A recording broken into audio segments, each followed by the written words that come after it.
Magandang buhay sa lahat mga ka-agree. Welcome back sa ating channel.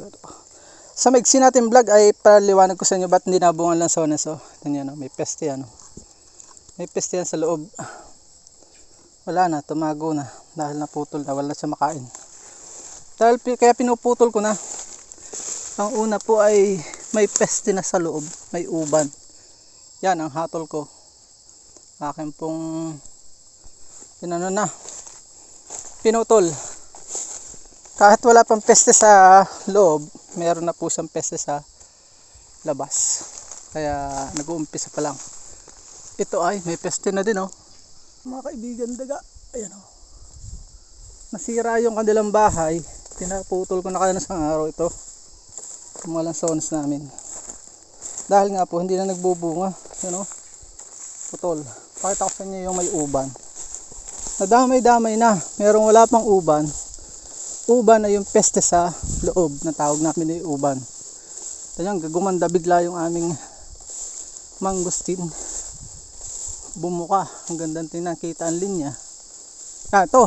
Kitang-kita na dito. Hindi tayo kailangan magpakahaba pa ng kwentuhan. Yan, oh. Yan ang dahilan. Pangunahin dahilan yan. Uban. Ikalawa po yung pag meron na yan, hindi yan. Kita yung lambot, oh. Tagos siya hanggang doon sa loob. Kaya kita nyo, oh. Kaya ito yung huling bunga niya. Huling bunga. Bago ko pinitas. Ako tinamad ng kainin. Kapagkat maasim. Maasim to. Tabing galang sa grasya. Pagka po yan ay na babagyo, yung ikalawa, hindi po talaga bubunga. 7 taon. Naabot ng 10 taon, 20 taon. May tamis din naman, eh.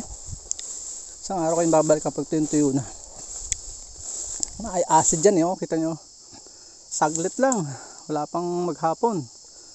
Putol. Niupa ko lang ito 1,000. Halos lahat yan merong uban. Bihira lang dyan, oh. Kita nyo. Panggatong na. Napakaganda pong panggatong yan.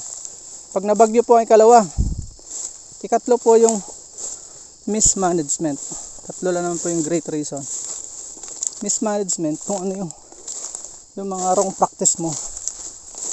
Naglalagay ka ng abonong chemical, hindi po yan gaganda. Organic lang talaga yan. Hindi tatagal ang buhay pag sa chemical. Sa una naganda, kapag nagtatagal wala na. Ito magandang panggatong na lang. So yun lang yung tatlong reason, ano? Maraming pong salamat sa inyong pagsubaybay. Ako po yung manlilimot ng Doriana native. Titingnan ko kung may native. By the way, bago po tayo magtapos, bago po ako magpaalam, yan, oh, pinutol ko na rin. Sagabal pa siya sa maintenance nitong mangustin na nabunga na. Bago po tayo maghiwalay, baka po may interesadong basahin ng aking ebook, yung aking buhay patungkol sa pagbablog, kung paano ako na-monetize, yung mga failure ko, success ng konti lang, saka mapayabang tayo, eh.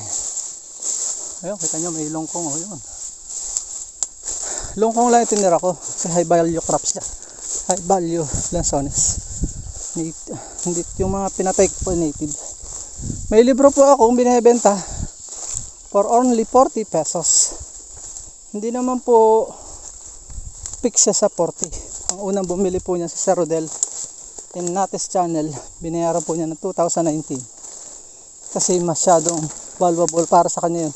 Yun yung value ng libro para sa kanya, dahil siya ay nagbablog din. Supportahan po natin ang kanyang channel. Napaka-supportive na vlogger niyan, Rodel in Nates channel. Puro cooking ang kanyang mga cooking and travel, mga sineshare niya. 40 pesos, may bumili po sa akin ng 50 pesos. Taga Manila. Magsisimula pa lang po siya sa vlog. Yun. Meron din bumili ng 40 pesos. Yan. Yun po yung journey ko. Mababasa niyo po dyan lahat ng experience ko. Success and failure. Anong success ko? Na-monetize ako. At na-televise ako. After 3 years na nagbablog. Monetize channel. Televise po tayo sa Channel 4. Rise and Shine Pilipinas. Ayun, may isang native. So yun, iuwi ko muna ito. Oh, may bulok na. Tinatamad na akong iuwi ito. Mag PM lang po kayo sa akin at share ko po sa inyo after payment sa GCash via Google Drive. Downloadable po yung libro. Actually hindi sa ebook lang libro na po talaga. Wala lang po akong capital para i-print out yon, bayad sa publishing. Yun lang, maraming salamat. Please support all Philippine vloggers. Pakita natin sa buong mundo hindi kakaisa ang lahing Pilipino.